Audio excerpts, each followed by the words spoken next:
Welcome to our series, Dyin, Cryin and Lyin on Two Luckies, the podcast. This is a series where we rewatch Little House on the Prairie, a show that we loved when we were kids, and we give our perspective on it as adults. As adults, and I must say, watching it as an adult has been very different. It's been extremely different, and we found out that their plots tend to have three main categories. They are either dying, They're crying, or they are lying.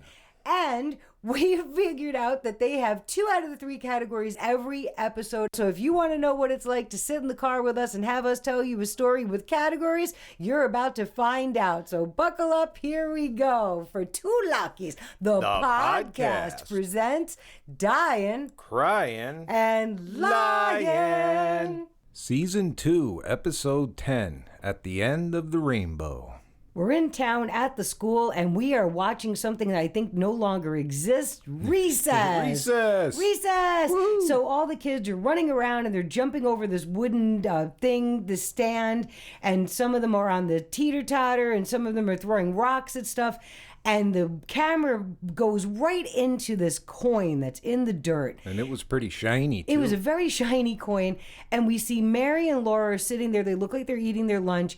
And Laura's asking Mary, well, where'd you put it? How is it in the lunch pail? She had lost a coin that she had brought with her because she was supposed to be buying something later on. And they're looking all over for it. And then this boy walks by and he sees the nickel in the dirt. And he goes to pick it up, and somehow Willie Olsen gets a bead on it. How did he even notice it? Because the kid said to him, Willie, look, a nickel. Well, Willie comes over and he throws this kid in the dirt, and now they're rolling around fighting, and all of the kids are around. And this actually used to happen. All the kids were around cheering on this fight. Yay, whatever. Go, get him. And Miss Beadle looks out the window, and she rolls her eyes, and she comes running outside and pulls them apart, and then finds out, because Willie had said, Lyin. Thank you, writers. We knew you had our backs. So he says, oh, it fell out of my pocket. Well, it didn't fall out of his pocket. It fell out of Mary's pocket. And she describes the nickel down to the nick and the tree gum on it. And it's returned to her because she was supposed to be buying a paper tablet. And after this whole fight gets broken up, Laura goes up to the kid who initially found the nickel and said, you could have beat him good. Do you want to go fishing this weekend? And he's like, yeah, I guess so. And then they all go inside for a history lesson. I will say, though, that kid did put a whooping on Willie. He did. He had his arm around Willie's neck. He was like choking him. I mean, they were rolling around. But this actually used to happen, fights like that. Like, yes. I actually remember stuff like this. And I remember recess. The scene has shifted to Pa with the Dream Team. The Dream Team from the 100-Mile Walk. Jingling across the prairie, and he's got Mary and Laura in the back, and Laura's telling this whole story that Miss Beadle told them about in school about, Sutter's Mill. About this whole gold rush claim and how people were getting killed and they were wicked, and it was just kind of a funny story. But then you got Pa sitting up there saying, well, some good came out of it. I mean, we wouldn't be here if that didn't happen, but never really explained what he meant by that. No, but he did mention the episode, finding gold at the end of the rainbow. Right, and I will say, still in that season 1 shirt. He is still in that season 1 shirt, jingling across some grass that looked like it had never had a wheel touch it, just like they like to do. Well, it's Saturday and Laura is fishing with this kid. We find out his name, Jonah, and he's fishing for a big fish, a big granddaddy of a fish. And she makes a joke about, ha, your name is Jonah and you're fishing for a whale. So he gets some kind of a fish on the line and it gets stuck in the rocks, and Laura goes running out into this water. She's almost like hip deep in this water. And she just dove right in there. She dove right in there. She just ran in, and then she's taking her hands and she's splashing around, and you actually see the fish in front of her trying to get away as she's trying to grab this fish. And she loses it, and she yells at him, you should have done what I said. And then he's like, well, we got to find another place to fish anyway because, you scared all the fish. Scared everything away. He scared everything away. But while she's over there, I mean, she's wet from head to toe. She looks down and she sees this glittering in the sand in the water. Very shiny. Very shiny. And she picks it up, and they realize that they think they found gold. So now they're jumping up and down and they're splashing in the water together. And I was thinking to myself, there was no electronic anything in their pockets because they had no qualms about getting wet. Oh, yeah. They could care less. They were wet, I mean, from head to toe with their shoes on, the whole thing. Imagine doing that today. Yeah, so they make a promise to swear to be lying and not tell anybody about this find on pain of death. Ooh, yeah. And it's looking very sunny, to be honest. And then you hear the lightning and thunder, and it starts raining, and they go up the hill. They're going to leave anyway because they were already wet. They scared all the fish away. And now you see a rainbow, and she said, "Oh, it's true. There really is gold at the end of the rainbow." And I was like, wah, wah, okay. It's nighttime at the little house. We're up in the loft where we got Laura sitting up in bed reading what looks like a big textbook while Mary looks like she's trying to sleep. And I think Mary rolled over at some point and said, "What are you reading?" And she said, "Oh, I'm doing homework." Homework? And she looks at the book and said, "This is about mining. So we're going to have to call her out on her lying." They did not have any homework that had anything to do with mining. So anyway, she's going on and on about how she just wants to catch up on everything and, don't worry. She's going to read until she's done. Yeah, don't worry about it. So she asks her, can you please put it down? You're keeping me awake. Okay. So now she falls asleep and we go to this dream sequence. The wiggly dream sequence. You got a real dream team. I mean, there's this guy who's all decked out in this fancy uniform, and he's got 2 white horses, and they're all donned with streamers and pulling this really elaborate carriage where you've got Laura and Mary riding in the back, and they're in these like really fine dresses and they have look Laura like tiaras. has a tiara. And they're pulling up in front of the school, and then you got 2 poor people, which turned out to be Nellie and Willie. And Nellie, I did not recognize. Her hair was straight, and she was wearing this like sack of a dress that was all dirty. Both of them were all dirty. They are part of the richest family in town. Yeah, so it was really funny. So you got Laura with this giant basket that looked like apples. Yes, really fine bright, apples. shiny red apples. Hands it to Miss Beadle. Nellie walks up looking like a pauper and hands her what looks like a rotten potato or something. I think it was a rotten Miss apple. Beadle just throws it over her head. After she rolls her eyes, it was funny. But then they zoom back in out of the dream sequence, and Laura's laying in bed laughing. Mary wakes her up and says, "What are you dreaming about?" What are you laughing about? Oh, yeah. Never mind, and don't wake me up again. I want to get back to my dream. And starts laughing. Poor Mary's just trying to fall asleep, but not even realizing she was actually doing well in this dream. Yes, she did really well in this dream. All the kids are coming into school. It must be Monday morning. And we have Laura and Mary. And Mary is trying to ask Laura, "What were you laughing about last night?" And Laura says, "I dreamed that we were rich." She's like, "That's not funny." Well, I mean, I guess it's not funny, but as they were talking about what would you wish for, what would you want if you could have anything, in the middle of that, Laura spies that Jonah kid standing out there because all the kids are playing before school. This is a common thing that they do. Right. And she goes over and talks to Jonah and finds out that he was fibbing to his mom because his mom was trying to find out what they were all about. And she said, "You can't do fibbing because that's a lying." We knew the scriptwriters knew all this stuff. So, of course, they're trying to talk about the gold and be quiet about it in the middle of all these kids that are playing. And here comes Nellie, because Nellie's got to be in the middle of everything. Oh, yeah. And she comes over and says, "What are you whispering about?" Well, she shows Laura and Jonah this apple. Looked like one of the ones from her dream. Yeah, so Nellie's holding this one that looks just like the apple from Laura's dream. And she's saying, "Isn't it the most beautiful one you've ever seen?" And she was planning on giving it to Miss Beadle. And Laura reaches out like she's admiring it, picks it out of her hand and takes a huge bite, says it tastes as good as it looks.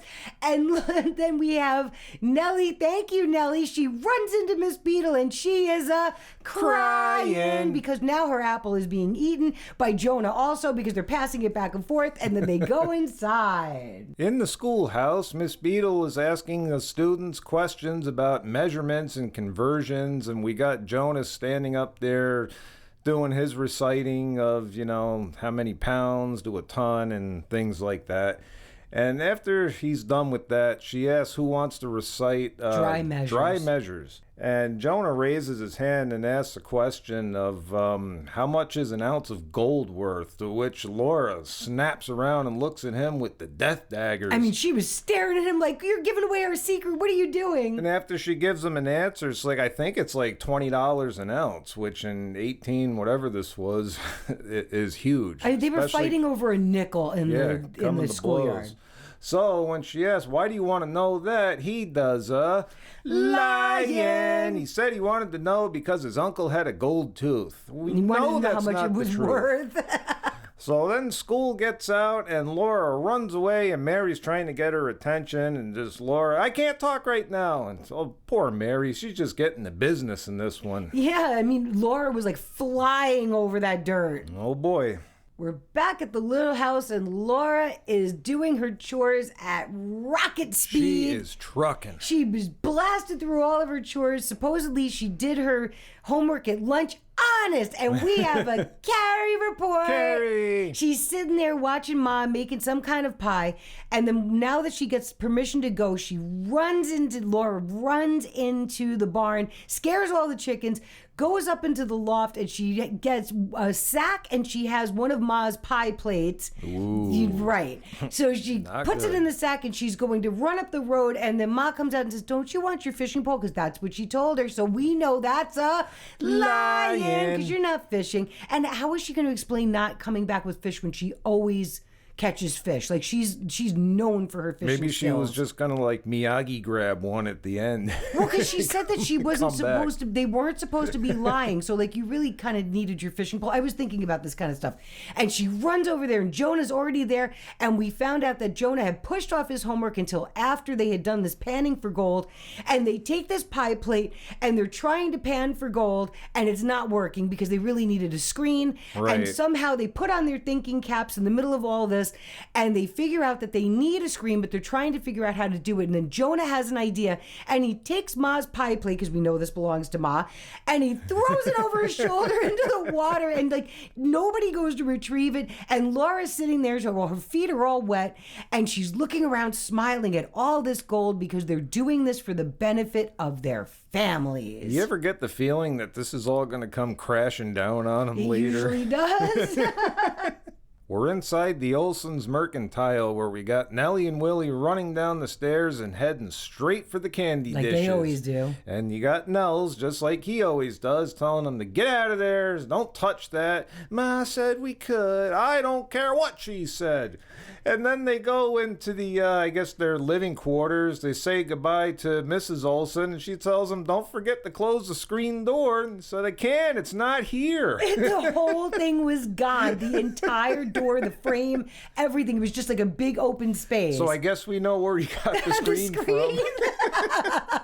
I want to know how he did it. And then we see Mary and Laura walking through town, heading up to school, and she stops and they look because there's Nellie and Willie, and they got Jonas. Looks like they got him cornered, and they're standing in front of his grave. Him. You know, and she goes, "What's the matter?" And Laura says, "Oh, nothing, I hope." And intercedes in the middle of that. They're trying to find out what his secret is. And so after they avoid that whole confrontation, you got Nellie and Willie. Nellie's telling them, we're just going to follow them. And Willie, why? They're just going into school. After school, dummy. Yeah, she was like stupid or something like that. But I mean, sometimes he doesn't follow what Nellie is doing, that's for sure. But I did think it was funny when they were trying to say, we'll find out, and Willie went, nah. So not only have we had lying, we've had some crying. Yep. Now we got thieving. Yeah, I was not expecting that. We did have a little bit of thieving in this one. This is going to be interesting. How did he get the door off of there? I'm still wondering how he did that. Yeah, good point. Mrs. Olson's face was funny. We see Laura, and she's running down towards that place where all this gold is with her fishing pole. And Jonah's already there with Mrs. Olson's screen door. I mean, and this is a heavy-looking door. I mean, I was thinking this isn't like that cheap stuff they make today. Right. But we find out that when she says, how did you get that door? And he says, oh, I just found it. And we know that's Lyin. You stole it from the Olsen's house off the back of their house over there by the mercantile. And he's piling up rocks on it. And he says, oh, I found out that Willie had followed me and he let him into the swamp. Yeah. And Laura had Nellie following her because these two kids are really trying to find out what Laura is doing with Jonah. And when they're over there trying to, scoop out this dirt and everything to screen it for the gold, you hear Nellie coming and because she's always loud. So she always announces herself.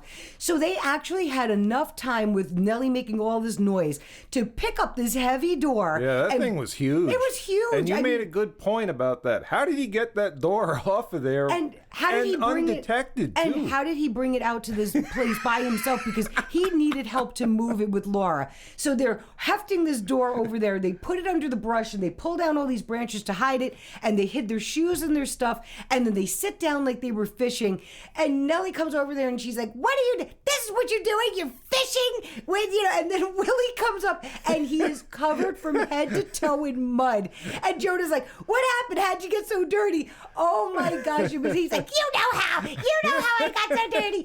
So, Nellie thinks that this is a waste of time. And now Laura, after the kids go away, Laura's telling Jonah, we're going to have to come different ways every time, and we're going to have to hide our tracks, and we're going to have to bury our stuff in different places. They are doing this whole big thing, and Jonah proclaims, it's really tough being rich. Oh my gosh, but I really do want to know. First of all, how did he manage? This door was heavy. How did he manage that all by himself and get it all the way out into the woods? This is not close to anything. You know what I can only think of watching this? That old saying, oh, what a tangled web we weave. Yep, because we know this is Dyin, Cryin and Lyin, and they love to lie. We're back at the Olsens and the mercantile, and the effects of not having that screen door is very evident as Harriet's running around swatting flies. With this floppy-looking thing on the end, it was almost like a cloth that was waving around at the end of the stick. And she wants to know what Nels is going to do about getting that screen door replaced. He wants to just order a new one, and she wants him to go out and find the old one, and the whole time ridiculing him. He had been asking everybody who would come into the store, and she's like, you're telling me that and somebody's just going to fess up, the thief is just going to say that they took it? So after she tells him to hold still and smacks a fly off of his head, then we immediately shoot over to the Ingalls farm where we have... The fiddle is out, and we had Carrie sitting on Ma's lap in the rocking chair. Yes, we got the Carrie report. She's got her dolly. Let's go for the trifecta. We also had Chaz in the Christmas shirt. Yay! So it's that shirt that Mary and Ma made in that Christmas episode in season 1. So he's getting ready to play his fiddle, and Laura's asking each of them, first Pa, then Ma, what they would want if they could have anything. Pa wants a bigger house, which... Yeah, he built this house, supposedly. Wants a bigger house, so everybody's got their own room. And Ma has a sewing room. And Ma says she just wants once to be able to go walk into the mercantile and buy anything she wanted, which, wow, okay. Yeah, that was surprising, actually. I wasn't expecting her to say that. And then his Pa starts playing the fiddle, and he's playing it with the smirk on. Yes, the smirkaloo! We get another one of those wavy dream sequences again from Laura, and this time we got Pa, Ma, Mary, Laura, and Carrie, all dressed in white, and they're pimped out. And Ma has this big, plumes on her hat. And they're approaching that same White Horse Dream Team Super Deluxe Edition with the carriage. And now we have the whole Olsen family walking out of their store, which they look more like the Clampetts. And they kept playing this rubber band kind of country music. The Jesse Duke rubber band. I mean, they were in ripped, tattered clothes. They look like they hadn't washed in years. And that was pretty much her dream, that they bought everything that they wanted, cleaned them out of their candy, all kinds of fabrics. And then when they finally wave back into reality, instead of Laura sucking on a peppermint stick, which she was in the dream sequence, she was eating her pencil, which Pa snatches out of her mouth. When did you start eating pencils? But I'm going to call, there was a Lyin. Because when Laura was asked by Ma, why are you asking? She goes, oh, I just want to know, which we know isn't true because she thinks she's found a whole pot of gold and she's going to be able to provide. She thinks the ship has come in. Yes, that she's going to be able to provide all this stuff that they want, and she's trying to get the deets. They like this sequence. Laura comes running down to where they're trying to pan for this gold, and she's looking in this huge rotten tree. I mean, this tree is massive. Oh, yeah. And she's like, it's gone, it's gone. And Jonah comes out of like nowhere. And he's like, no, it's not. And he had buried it someplace else, and they start squabbling a little bit. And then they finally use the math that they're learning in school to try to figure out the weight of how this bag is. They're going to need more sacks. They have this very heavy looking bag of gold dust. That's what they think. Yeah, it's funny they're working on math conversions. Yes, in the middle of the woods. So they actually found a reason to use the math they learned in school to try to figure out how much money they're going to have. And they're going to have so much gold, and they're going to have so much dust, and they're going to collect more and more and more. Oh, the tangled web we weave. They're weaving it. Nighttime at the Ingalls farm, and we come in to see Jack laying down in front of the fireplace. That's Jack the dog. Jack the dog. All of a sudden, he stands up and he's begging to go outside, and Chaz lets him run out the door, to which he promptly goes right down, lays down in bed, and him and Ma are having a conversation, and Ma's just perplexed as what's gotten into Laura. And boy, the arithmetic that she was working on, I mean, she was doing multiplication into the thousands and so excited about it. So they noticed it too. She's putting her math to the, to the test over here. And Laura is not exactly an A student. She really... No. She likes school, but she's not really fond of the homework. But they don't seem too concerned about whatever's gotten into her because her studies haven't fallen behind. Yes, right? And they feel that she's working harder than ever by doing all these extra math problems. So then when they get to the morning, Laura's out in the barn with Chaz, who's working on a hand-painted sign for Hanson's mill office. What looks like that's what he's painting. Laura's trying to do her chores quick so she can go fishing, and Pa finally caught on to it. You know, you're doing a lot of fishing and not coming back with anything. Yeah, and she says, oh, I guess we're just unlucky, and we know that's a Lyin. You're not fishing. So then she starts asking Chaz about, is it bad if we're doing something for the family and we want to keep it a secret? And he's like, oh, you mean a surprise? Well, I guess not, as long as it's not anything bad they're doing. And this is the episode of the wavy dream sequence. My goodness. Because she's staring at that sign he's painting, and right away she breaks away into another one where she's got that dream team that is all pimped out with all the extra luxuries. With the white horses with the streamers on their heads, and Jack's Super got this deluxe fancy collar, and he's all brushed clean. And now all of a sudden the town, let's see, we've got the Ingalls Mercantile. Yeah, the Ingalls Mill. Ingalls Mill, the Ingalls Bank. Ingalls Grove. Ingalls Grove. And then Ingalls Lumber Company as they're driving away in this fancy carriage, and it's just her and Jack this time. And she's smiling and smiling. Pulling up this big hill to this huge looking castle. Like this princess castle that you could tell was like a picture that they, I mean, it was when they focused in on it, you could tell it's a picture. And then Pa's like, you were a million miles away. What happened? Oh, nothing. Gotta go. She just books that right out of there. So. Yeah, it was funny. But this is like the third wiggly, waving dream sequence we've had in this one. And part of me, after a while, I'm like, filler. Yep, they like doing that. Hey, look, at least they're hitting the categories. They are hitting our categories, although there is no dying because they haven't caught any fish. I have a feeling the thing that's going to be dying is probably their dreams of gold. Yeah, they do that too. Their dreams are dying But sometimes. Let's see what happens. We're back at the place that they're panning for gold, and Laura and Jonah are carrying two very heavy-looking sacks, and then they go over to where Jonah had dug a hole in the ground, and they were hiding the sacks and putting all kinds of vegetation on top of it, and it looks like they have 20 bags in there at least. Oh, there was a lot. They're trying to figure out what they're going to do with it, but they can't hide it much longer. They don't feel like it's safe where it is, and Jonah says, "Oh, I'll bring the screen back from where I found it because we know he was a lion. You stole that thing off the back of the mercantile."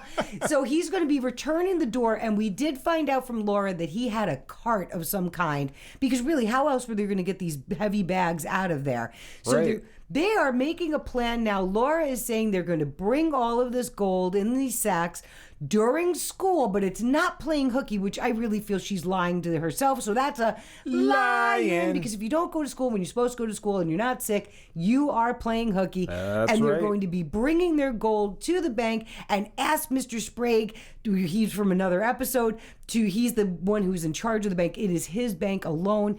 And they are thinking that he's not even going to have enough money in the whole think that bank. they're going to clean him out. Right, they think they're going to clean him out, and he might even have to go someplace else to find some money to give them money for all of this gold. And they're all excited, and their plan is they are going to do this during school tomorrow so that no one else can follow them because they'll all be busy in school. You know, I had a thought when he was talking about bringing that screen door back where he found it. A, how's he going to get it back there? But B, I was really wondering, is he going to be able to reinstall it too? Yes, I mean, it's not exactly easy. He's one of the smaller kids in the school also. You know, he's at that age where he hasn't hit his growth spurt yet, so he's shorter than the girls, and then all of a sudden they grow up like a weed, but he's at the point where he's below the line of everybody else.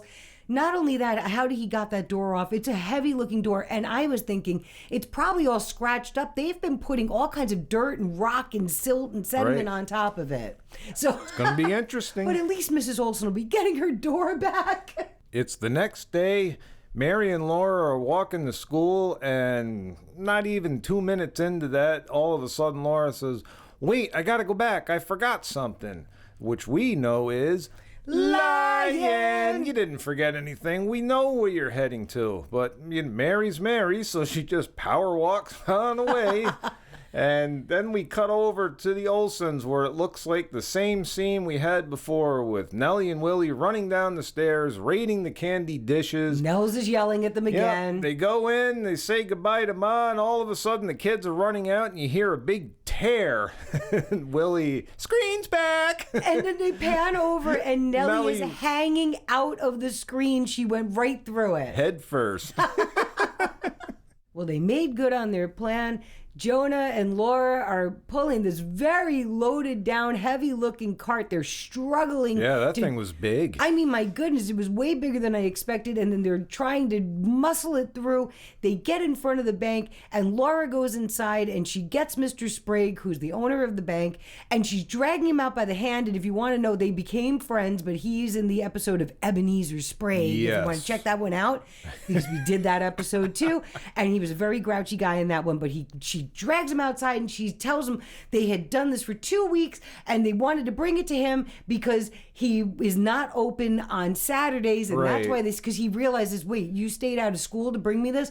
And when she pours this dust into his hand, he looks all disappointed, and he has to explain to them that it's iron pyrite, and other adults even have made this mistake, that it is fool's gold. So they spent 2 weeks digging this all out, having all these dream sequences and everything else to get this thing that she was like, well, iron is worth something, but he said, not this, and he dumps it out of his hand onto the ground, and she's all disappointed, and then her and Jonah drag it back out, and now they are pouring it back into the stream where they found it. I kind of felt a little bad for them. Well, yeah, because they really did think that they had something going there. And now they're going to get in real trouble because they're missing school. Oh, yes, they're missing school, deal. And they're missing school for something that they hid from everybody, and because they thought they were going to be having this big reveal of a surprise, but it turned out to be a big wah-wah of a disappointment. So Laura and Jonah are back at the creek, and they dumped out all of this iron pyrite, which made a huge mound. Looks like a big cone. Yeah, it does. And in the course of all of that, Laura had promised to give her fishing pole and the float with it to this boy when they cashed in the gold. She ended up giving it to him anyway because a promise was a promise. And he's all excited, and he takes his cart and he leaves, and he's all happy. And then we get into town where we see the Dream Team and Chaz riding through, and they're pulling up to the mill. And Mr. Sprague, the banker, sees them, runs outside and says, "Hey, Ingalls, you got a minute?" And next thing you know, we're back at the creek where Laura's still sitting in front of this huge mound, and here comes Chaz walking in. And I want to know, how on earth do they find these kids in the middle of the woods when they don't know where they are? Right.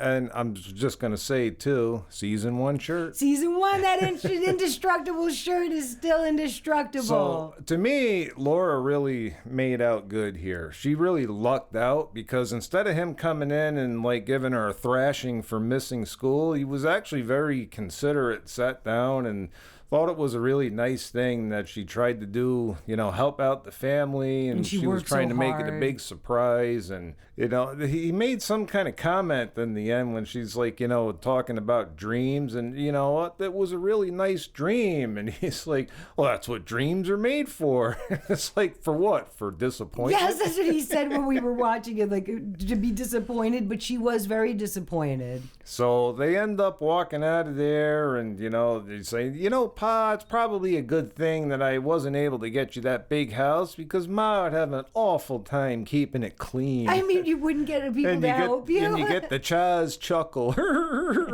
because he ain't going to do it. Exactly. But that's how they wrapped it up, and we did get 2 of our categories. Yes, we did. We had a whole bunch of lying. And we had crying.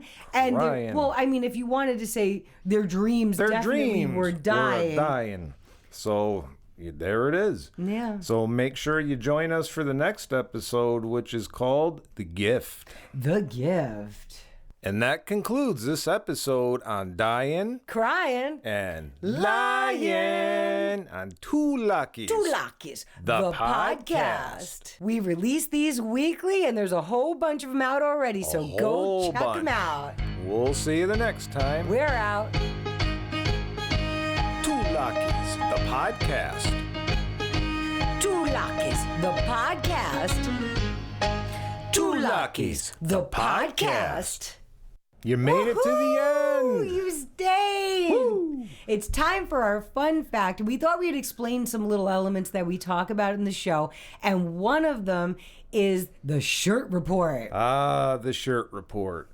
It's funny, the whole shirt report comes from, we always say, Cha's still wearing the season 1 shirt. All throughout season 1, he wears the same shirt, but he seems to be the only one in this whole series that does that. Everybody else changes clothes. Even Ma and the kids, they all change clothes, or at least look like they have more than one outfit. And the funny thing is, as a kid, I remember saying about Mr. Edwards, the Mr. Edwards shirt, because it always looked like he was wearing the same flannel-covered shirt. It's a very distinct pattern. As we were watching that season roll out, and even in the season 2, even his shirt changed, like not just, with Charles, he's got the Christmas shirt or he's got the season 1 shirt. Mr. Edwards, we've seen in at least 3 or 4. I want to say, yeah. As for everybody else in the episode. So it's like, would that really be the case, especially when he's crawling around in the mud and horse manure and everything else he's dealing with, and it always looks fresh as a daisy? I don't know how the shirt survives. They used to clean their clothing against this like metal thing that they rubbed the clothes on it with this lye soap. Washboard. Yes, this washboard thing. And I mean, with the amount of times that he's dirty and filthy and whatever in these episodes, I really feel like this fabric would have been tattered by now. Right. So it's just kind of like a fun fact thing we like to throw out there and make fun of. I'm sure he had more than just that one shirt. Yeah, but every like time we watch it, report. There it is, a pink striped shirt. Yeah. Thanks for staying. We appreciate you.